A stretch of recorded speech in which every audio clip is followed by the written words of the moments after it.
जय हिंद साथियों, railway HRMS ज्ञान में आप सभी का स्वागत है। साथियों, हाजिर हूं मैं एक नई वीडियो के साथ और एक लेटेस्ट जो है स्टाफ एंड वेलफेयर इंस्पेक्टर का क्वेश्चन पेपर लेके। तो साथियों, ये जो क्वेश्चन पेपर आपको स्क्रीन पे दिख रहा है, ये प्रयागराज डिवीजन में 21/12/2024 मतलब 21 दिसंबर 2024 को जो है ये क्वेश्चन पेपर प्रयागराज डिवीजन में हुआ है। तो ये उसकी पीडीएफ है।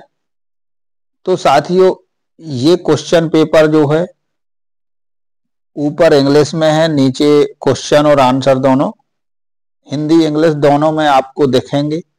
तो कोई ये नहीं कहेगा कि सर हिंदी में बनाइए, इंग्लिश में बनाइए। आपके सामने क्वेश्चन रहेगा। अगर आपको इंग्लिश अच्छे से समझ में आती है तो आप इंग्लिश रीड कीजिए, हिंदी समझ में आती तो हिंदी समझिए, रीड कीजिए, और मैं जो है आपको रीड करके बताता चलूंगा, आंसर बताते चलूंगा। तो आपको जो ठीक लगे आप उस हिसाब से जो है इस क्वेश्चन पेपर को देख सकते हैं। और साथियों, इसमें मैं ये भी बताऊंगा लास्ट में कि किस किस टॉपिक से जो है ज्यादा क्वेश्चन पूछे गए, आपको कौन कौन सा टॉपिक जो है स्टाफ एंड वेलफेयर इंस्पेक्टर के लिए तैयार करना है। क्योंकि अभी तक जो है लगभग मेरे पास कम से कम 10-12 क्वेश्चन पेपर होंगे जो प्रीवियस ईयर के जो क्वेश्चन पेपर हैं कर्मचारी एंड कल्याण निरीक्षक के। तो उनमें जो है कुछ टॉपिक से क्वेश्चन जो है बार बार रिपीट हो रहे हैं।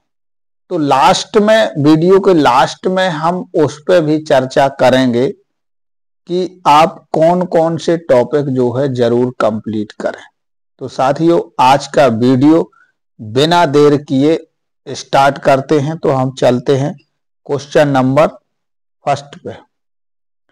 तो क्वेश्चन नंबर फर्स्ट हमारा रहेगा ये वाला, on retirement how many post retirement complimentary passes will be given to group A and B employees if their service is 25 years or more than। अगर कोई ग्रुप ए और बी का कर्मचारी retire हो जाता है तो उसको रिटायरमेंट के बाद जो पास मिलते हैं उनको हम बोलते हैं कॉम्प्लीमेंट्री पास। मतलब हिंदी में अगर हम उनको बोलेंगे तो पूरक पास बोलते या मानार्थ पास बोलते। तो रिटायरमेंट के बाद जो है उनको कितने पास दिए जाएंगे। तो आपको बता दिया जाए कि हम लोगों को जो नॉन गेजेटेड राजपत्रित अधिकारी जो एम्प्लॉय नहीं है उनको जो है सेवा के दौरान 3 सेट पास दिए जाते हैं। जो राजपत्रित अधिकारी की श्रेणी में नहीं आते, मतलब सामान्य एम्प्लॉय, उनको जो है सेवा के दौरान 3 सेट पास दिए जाते हैं। और 20 साल से अधिक सर्विस होने के बाद अगर वो रिटायर होते हैं, 20 या 25 साल की सर्विस कंप्लीट करने के बाद वो रिटायर होते हैं, तो उनको जो है 2 सेट पास दिए जाते हैं रिटायरमेंट के बाद, जिनको कॉम्प्लीमेंट्री पास बोला जाता है। जो ऐसे लोग जो गजेटेड ऑफिसर नहीं हैं।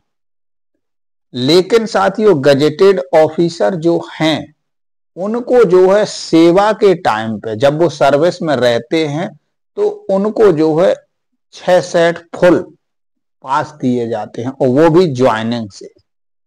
लेकिन एम्प्लॉय को क्या होता है कि स्टार्टिंग में 1 दिया जाता है जब तक कि उसके 5 साल सर्विस में कंप्लीट नहीं हो जाते, और जब 5 साल पूरे होते हैं तो उनको 3 पास दिए जाते हैं, लेकिन अधिकारियों को जो गजेटेड ऑफिसर है उनको ज्वाइनिंग से ही 6 सेट दिए जाते हैं। तो साथियों जब वो रिटायर होते हैं तो उनको 3 सेट जो है रिटायरमेंट बाद दिए जाते हैं, मतलब जिनको कॉम्प्लीमेंट्री या मानार्थ पास बोला जाता है।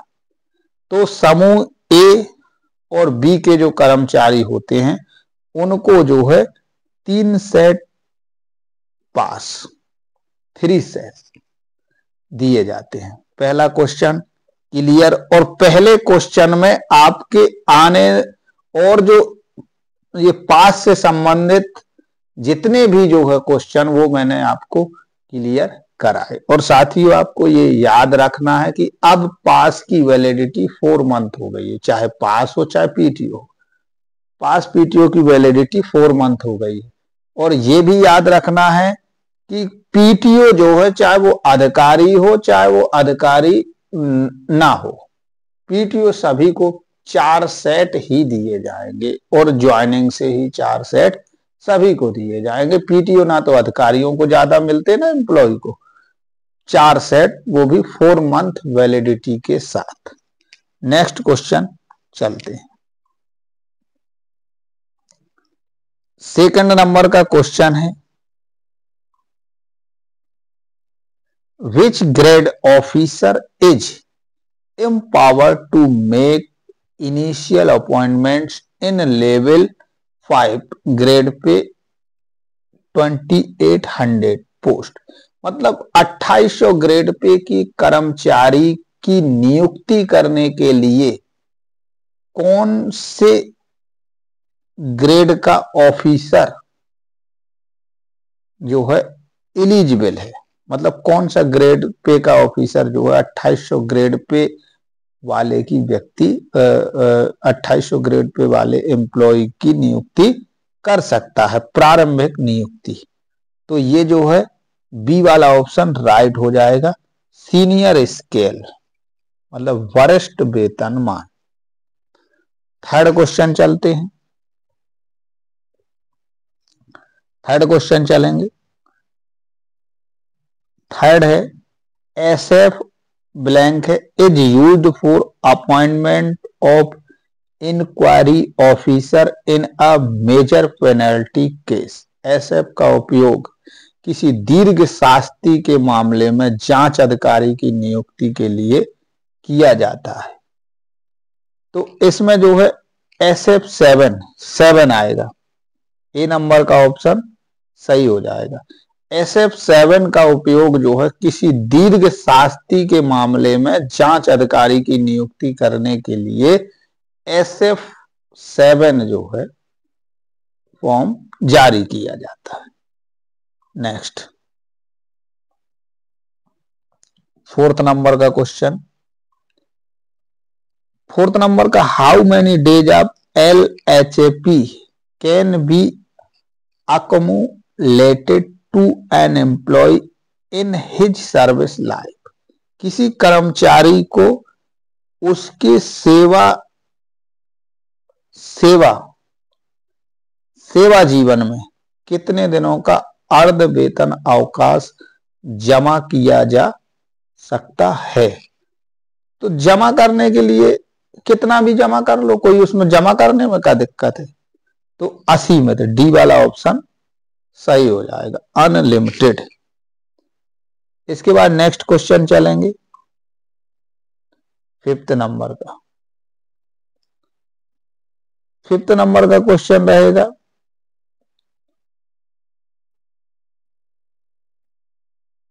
ये वाला, what is the percentage of reservation for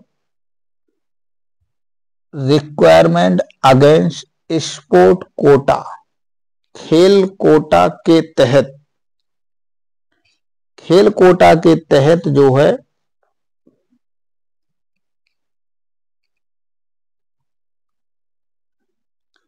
खेल कोटा के तहत भर्ती के लिए आरक्षण का प्रतिशत क्या है।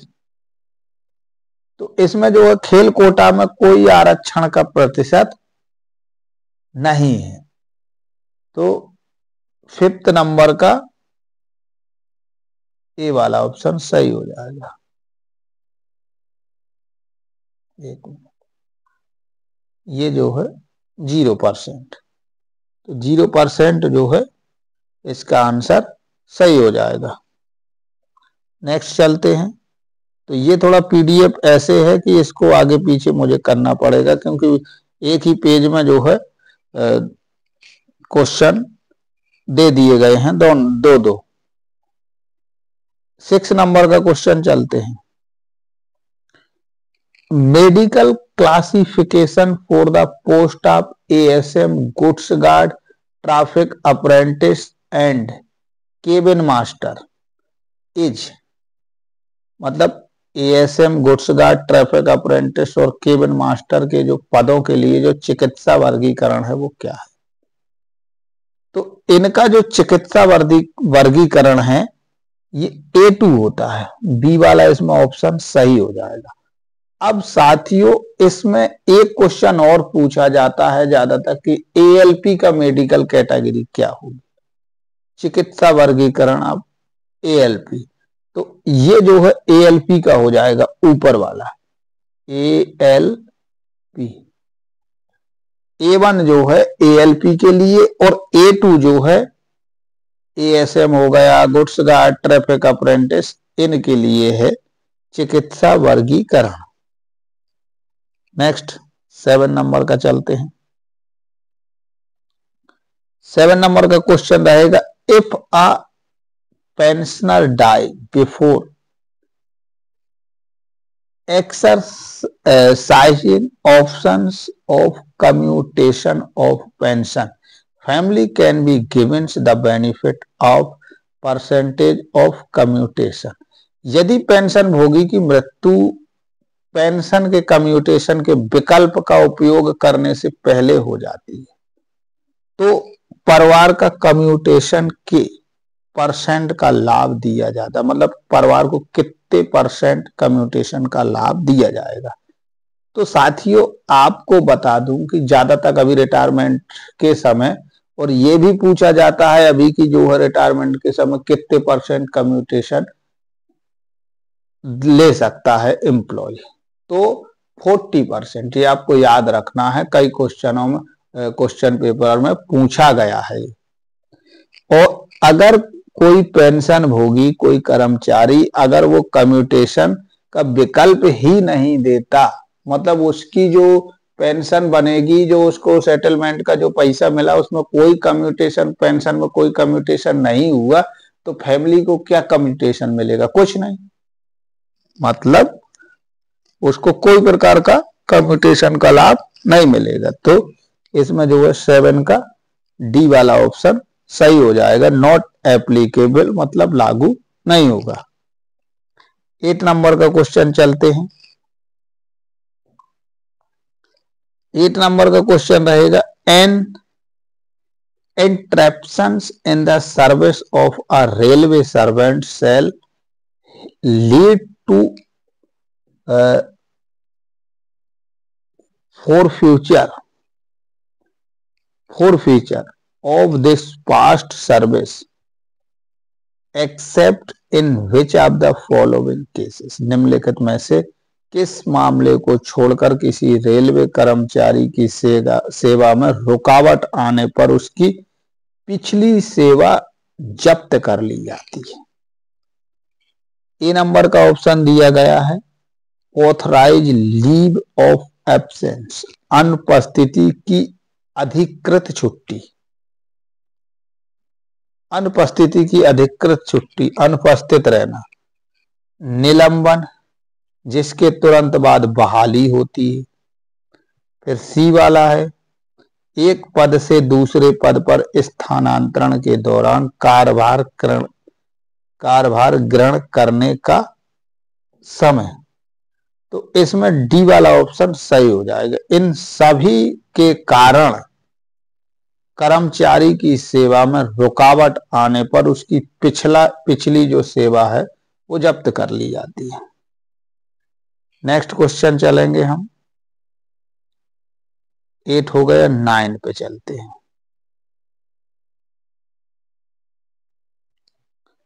9 नंबर का क्वेश्चन रहेगा,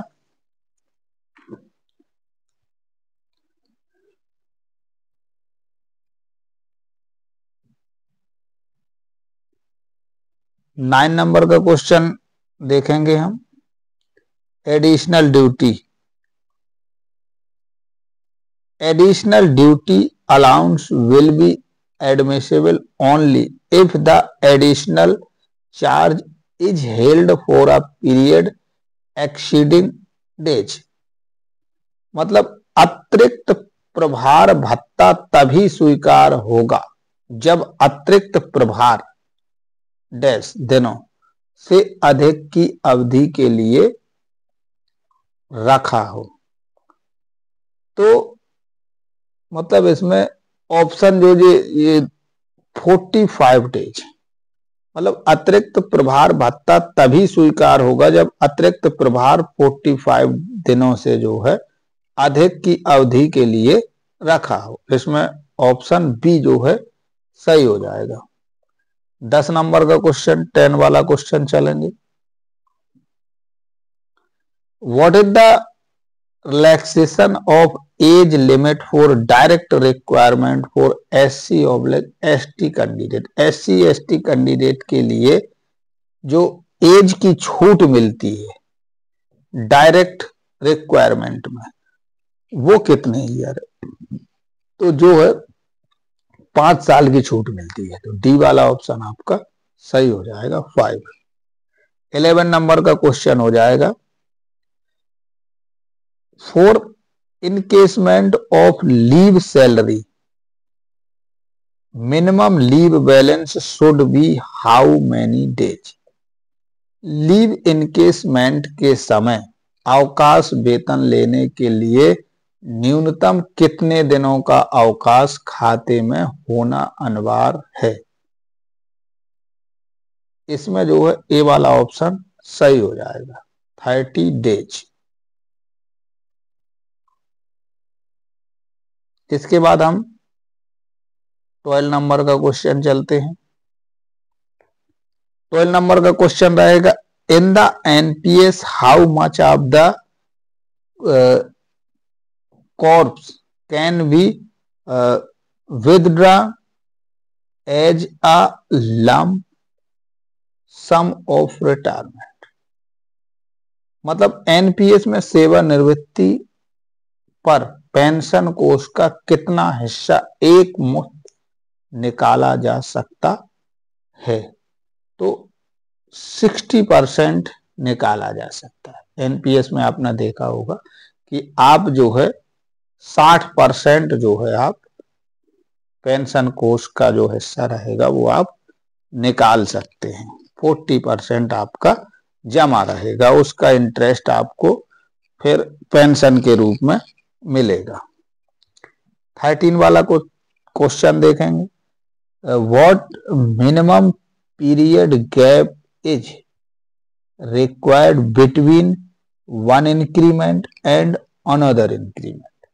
एक जो वेतन वृद्धि और दूसरी वेतन वृद्धि जो हमारे इंक्रीमेंट लगते हैं उन दोनों में कितना डिफरेंस रहना चाहिए, कितने महीने का गैप रहना चाहिए कि जैसे आपका पहला इंक्रीमेंट मिला फिर आपको दूसरा इंक्रीमेंट मिलेगा।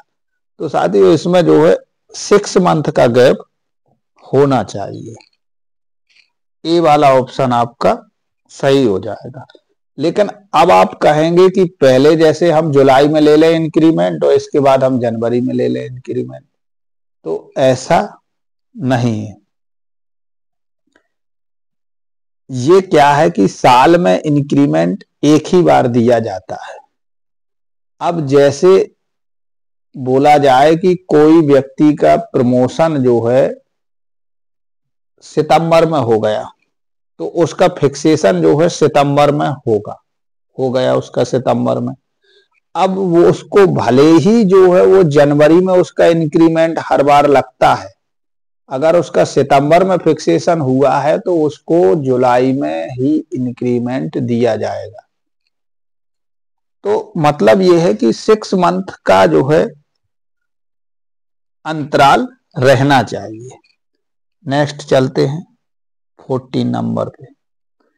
14 नंबर है maximum limit for child care leave is. Child care leave की लिमिट क्या है? तो ये चलते हैं हम 14 हमारा ये है संतान देखभाल अवकाश चाइल्ड केयर लीव की अधिकतम सीमा क्या है? तो अधिकतम सीमा साथियों एक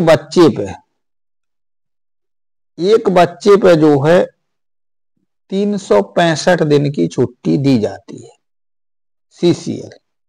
सीसीएल जो है एक बच्चे पे 365 दिन की एक महिला कर्मचारी को दी जाती है। तो वो जो है थोड़ा थोड़ा करके जो है जब उस मन चाहा साल में 3 बार ले सकती है तो वो ले सकते हैं। जब 2 बच्चे पे होती है तो 2 बच्चे पे क्या है 730 दिन जो है चाइल्ड केयर लीव मिलती है सीसीएल। मतलब 365 2 बच्चों पे 365 730। तो यहाँ पे अधिकतम सीमा पूछिए तो अधिकतम जो है एक महिला कर्मचारी को या किसी भी विदुर पुरुष ऐसा कि जिसकी पत्नी एक्सपायर हो गई हो और उसके बच्चे हों तो चाइल्ड केयर लीव जो है मेल एम्प्लॉय को भी दी जा सकती है। तो इसमें जो है आपका ऑप्शन जो है सी हो जाएगा 730 दिन। नेक्स्ट इसके बाद जो है 15 नंबर का क्वेश्चन चलते हैं। 15 नंबर का क्वेश्चन है short of means a period of rest which is hour for continuous workers according to railway servant hour of work and period of rest rules। Railway कर्मचारी ब्रैकेट में है car के घंटे और विश्राम की अवधि नियमों के अनुसार। शॉर्ट ऑफ का तात्पर्य सतत वर्गीकृत कर्मचारियों डैश घंटे के विश्राम से है। तो 15 वाले का जो आंसर हो जाएगा सी वाला ऑप्शन लेस देन 10 आवर 10 घंटे से कम। 16 वाला क्वेश्चन चलेंगे।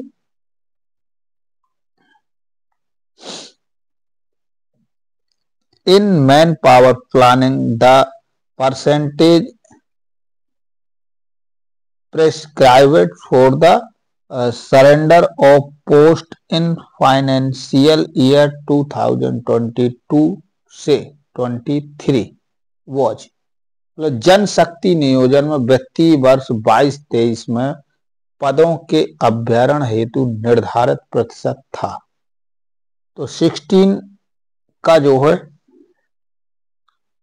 स्वीकृत पदों का 2%, बी वाला ऑप्शन सही हो जाएगा। 17 नंबर का क्वेश्चन चलेंगे। According to the rules what is the minimum rest period for a railway servant in essentially intermittent category. नियमों के अनुसार जो अनिवार्य रूप से आंतरिक श्रेणी में एक रेलवे कर्मचारी के लिए न्यूनतम आराम अवधि क्या है? तो न्यूनतम आराम अवधि 8 आवर्स, बी वाला ऑप्शन सही हो जाएगा। इसके बाद आते हैं हम 18 नंबर का क्वेश्चन है हमारा। 18 नंबर का which of the following is not considered part of a railway servant's working hours। Railway servant working hours का कौन सा पार्ट नहीं है? तो इसमें देखेंगे ए वाला ऑप्शन, कर्तव्यों पर खर्च किया गया समय, विश्राम में खर्च किया गया समय, यात्रा में खर्च किया गया समय, आदेशों का इंतजार करने में खर्च किया गया समय। तो इसमें जो है बी वाला ऑप्शन आपका सही हो जाएगा, विश्राम में खर्च किया गया समय, विश्राम। इसके बाद 19वां क्वेश्चन चलेंगे। 19 नंबर का क्वेश्चन है,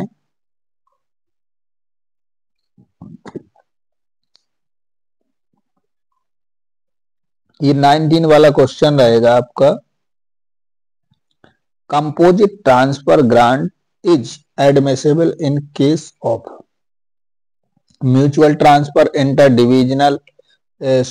डिवीजन ऑन रिक्वेस्ट ट्रांसफर। मतलब समग्र स्थानांतरण अनुदान के मामलों में स्वीकार है, पारस्परिक स्थानांतरण, अंतर प्रभाग स्वयं अनुरोध स्थानांतरण। तो 19 का जो है डी वाला ऑप्शन सही हो जाएगा, इनमें से कोई नहीं। 20 नंबर का चलते हैं। 20 नंबर का क्वेश्चन हो जाएगा, under which railway service conduct rule 1966 prohibitions regarding employments of children below 14 years of age in mention। Railway आचरण सेवाएं आचरण नियम 1966 के किस नियम के तहत 14 वर्ष से कम उम्र के बच्चों के रोजगार पर प्रतिबंध है? तो रूल नंबर 22A, ए वाला ऑप्शन सही हो जाएगा। ये रूल नंबर 22A के तहत जो है 14 वर्ष से कम उम्र के बच्चों से श्रम कराना अपराध है।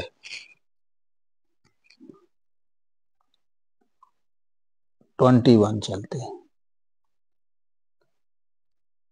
21 है,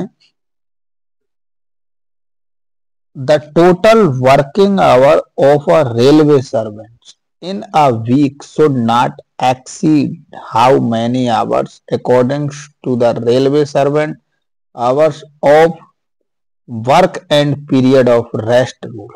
रेलवे कर्मचारी कार्य के घंटे और विश्राम की अवधि नियमों के अनुसार एक रेलवे कर्मचारी के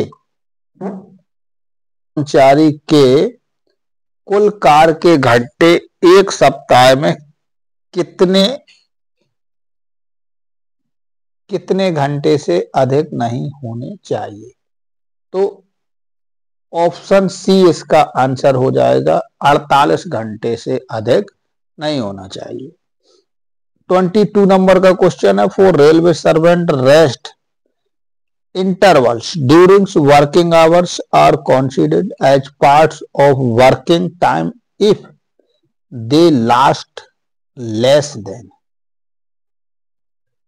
मतलब ये कि रेलवे कर्मचारियों के जो लिए जो कार्य घंटों के दौरान जो विश्राम अंतराल का जो समय है उसको जो है कार्य समय का हिस्सा माना जाता है यदि वे इस टाइम से कम हो। तो बी वाला ऑप्शन सही हो जाएगा। मतलब अगर आपका जो टी ब्रेक और ये सब जो है रेस्ट अगर जो है 30 मिनट से कम है, वो टाइमिंग उसकी 30 मिनट से कम है, तो वो जो कार के घंटे होते हैं उसी में जुड़ जाएगा। मतलब वो कार के घंटे में काउंट होगा वो समय। बी वाला ऑप्शन सही हो जाएगा। 23 चलते हैं। 23 है, आपातकालीन स्थिति में रेलवे कर्मचारी HOER नियमों के अनुसार कितने समय तक लगातार काम कर सकते हैं? In case of emergency railway servant can work continuous for how long as per the HOER rules. कितने घंटे तक जो है रेगुलर काम कर सकते हैं? तो 14 आवर्स, 14 घंटे तक काम कर सकते हैं। 24 नंबर का, when a railway servants work on a rest day, तो what compensation is provided according to the rules। जब एक रेलवे कर्मचारी विश्राम दिवस पर काम करता है, मतलब रेस्ट के दिन काम करता है, तो नियमों के अनुसार उसे कौन सा मुआवजा दिया जाएगा।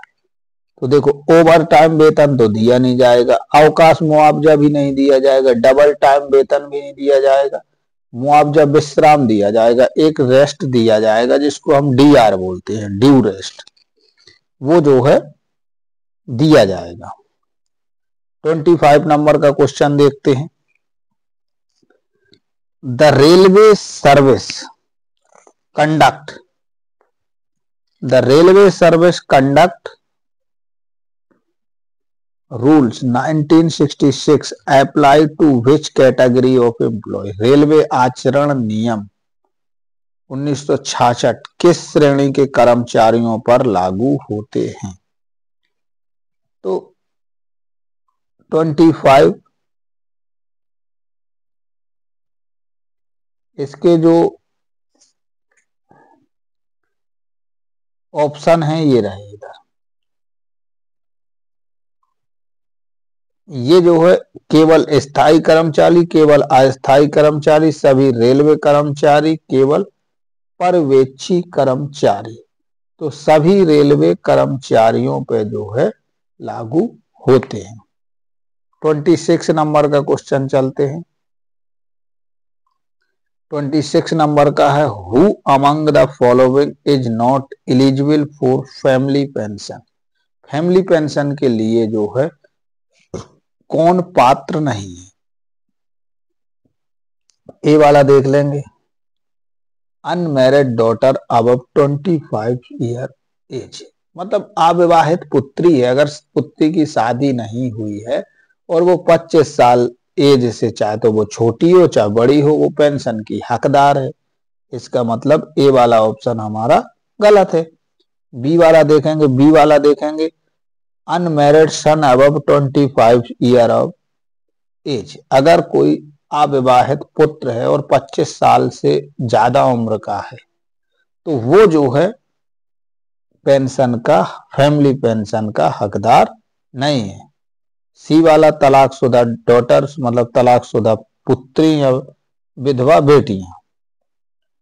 डी माता पिता पूरी तरह से आश्रित, ये भी जो है फैमिली पेंशनर के हकदार है। तो ये वाला हमारा बी वाला ऑप्शन सही हो जाएगा, जो 25 साल का लड़का जिसकी शादी नहीं हुई है, 25 साल से ऊपर का लड़का।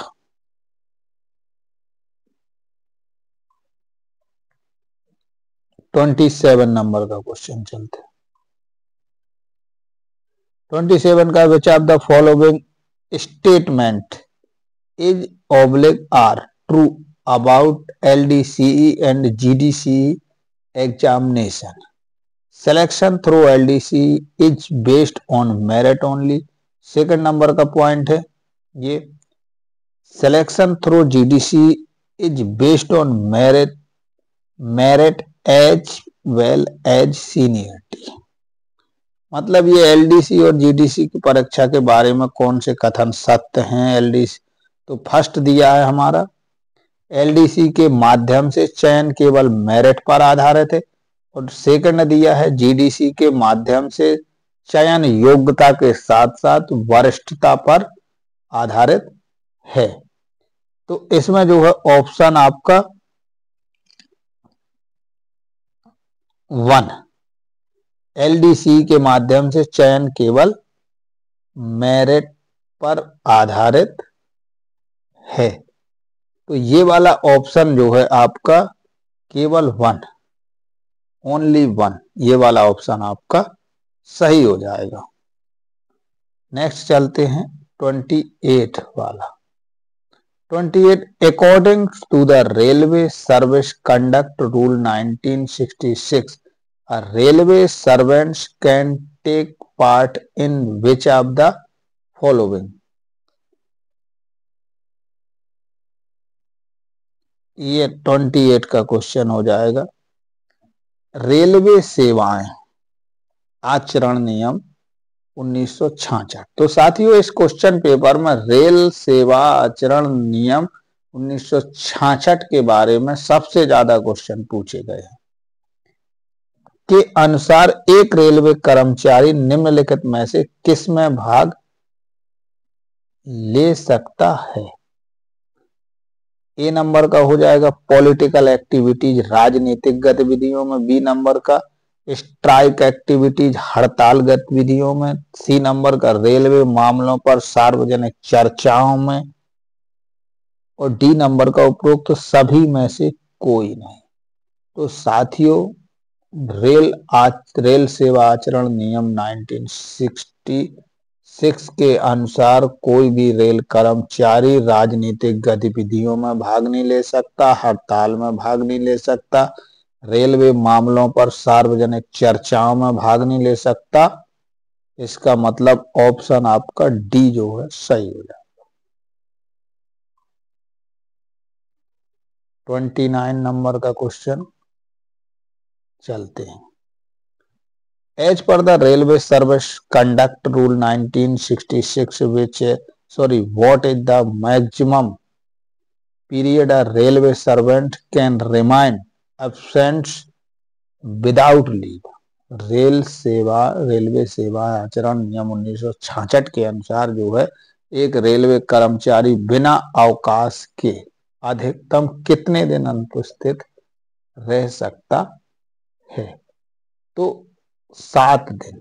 बी वाला ऑप्शन सही हो जाएगा। तो साथियों बता रहा है कि जो रेलवे सर्विस कंडक्ट रूल के बारे में इस क्वेश्चन पेपर में ज्यादा जो है क्वेश्चन आए हैं। तो साथियों जिसको जो है इसकी जो है पीडीएफ चाहिए रेलवे सर्विस कंडक्ट रूल 1966 की और भी स्टडी मटेरियल और क्वेश्चन पेपर, तो साथियों आप लोगों से एक ही रिक्वेस्ट है कि आप YouTube चैनल रेलवे HRMS ज्ञान को गोल्ड मेंबरशिप के साथ ज्वाइन करें और इसके बाद जो है आप अपना व्हाट्सएप नंबर चाहे तो मुझे टेलीग्राम के माध्यम से दें या फिर मैं आपको टेलीग्राम में स्टडी मटेरियल उपलब्ध करा दूंगा। टेलीग्राम में आप अपना नेम भेजें और आपने कौन सी मेंबरशिप ली है वो भेजें, तो मैं आपको जो है स्टडी मटेरियल और जो मेरे पास 10-12 क्वेश्चन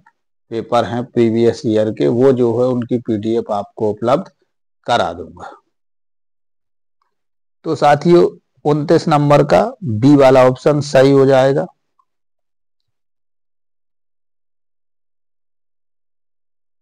30 वाला क्वेश्चन रीड करते हैं। Under the railway service conduct rule 1966 which of the following is true about railway servants engaging in private business? तो रेलवे सेवाएं आचरण नियम 1966 के तहत रेलवे कर्मचारियों के निजी व्यापार में संलिप्त होने के बारे में निम्नलिखित में से कौन सा सत्य है? तो इसमें जो है साथियों ये वाला देखेंगे, जैसे वे स्वतंत्र रूप से किसी भी निजी व्यापार में संलिप्त हो सकते हैं। बी वाला है उन्हें निजी व्यापार में संलिप्त होने से पहले अनुमति प्राप्त करनी होगी। ये वाला ऑप्शन सही है। अगर आप निजी व्यापार में संलिप्त होना चाहते हैं तो आपको अनुमति लेना जरूरी है। और फिर ये 2 ऑप्शन है, वे ड्यूटी के समय, ये कोई वो नहीं है। और इसके बाद जो है ये सी वाला है, उन्हें किसी भी समय निजी व्यापार में संलिप्त होने की अनुमति नहीं, ऐसा कुछ नहीं। बी वाला ऑप्शन आपका ये सही हो जाएगा। तो साथियों ये प्रयागराज जो डिवीजन में जो 21/12/24 को जो स्टाफ एंड वेलफेयर इंस्पेक्टर का जो एग्जाम हुआ है ये उसका पेपर है जिसका सॉल्यूशन सॉल्व कर रहे हैं जिसको हम।